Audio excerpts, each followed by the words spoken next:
2020 ආර්ථික විද්‍යා බහුවර්ණ ප්‍රශ්න පත්‍රයේ දෙවන ගැටලුව මේ ගැටලුව අපිට ඉදිරිපත් කරලා තියෙන්නේ නිෂ්පාදන සාධක කියන විෂය ඒකකය තුලින්.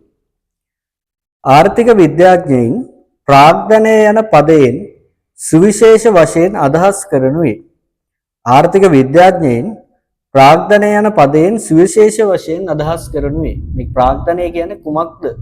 ආර්ථික විද්‍යාව තුළ අදහස් කරන්නේ කවර ආකාරයෙන්ද යන්න පිළිතුර තමයි අපිට තෝරන්න තියෙන්නේ. සාමාන්‍යයෙන් අපි දන්නවා ප්‍රාග්ධනය යන්නේ අදහස් කරන්නේ මිනිස් අවශ්‍යතා සහ උවමනා තෘප්තිමත් කිරීම සඳහා භාණ්ඩ හා සේවා නිෂ්පාදනය කිරීමට ඍජු ආධාරක වශයෙන් යොදා ගන්නා මූර්තවත්කම් තමයි ප්‍රාග්ධන සාධක විදියට අපි හඳුනාගන්නේ. මූර්තවත්කම්. මූල්‍යවත්කම් නෙමෙයි මූර්තවත්කම් තමයි ප්‍රාග්ධන සාධක විදියට අපි හඳුනාගන්නේ. ඉතින් ඒ ආශ්‍රයෙන් නිවැරදි පිළිතුර තමයි තෝරන්න තියෙන්නේ.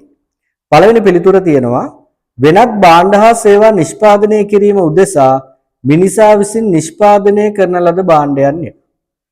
එතන මේක තමයි නිවැරදි පිළිතුර වෙන්නේ. වෙනත් භාණ්ඩ හා සේවා නිෂ්පාදනය කිරීම උදෙසා මිනිසා විසින් නිෂ්පාදනය කරන ලද භාණ්ඩයන්ය. එතකොට දෙවෙනි ගැටලුව සඳහා නිවැරදි පිළිතුර වෙන්නේ පළවෙනි පිළිතුර. අපි අනෙක් පිළිතුරු ටිකත් බලමු.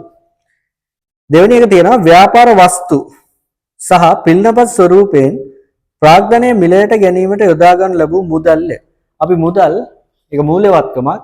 ඒ නිසා ප්‍රාග්ධන සාධකයක් විදිහට හඳුනගන්නේ නැහැ.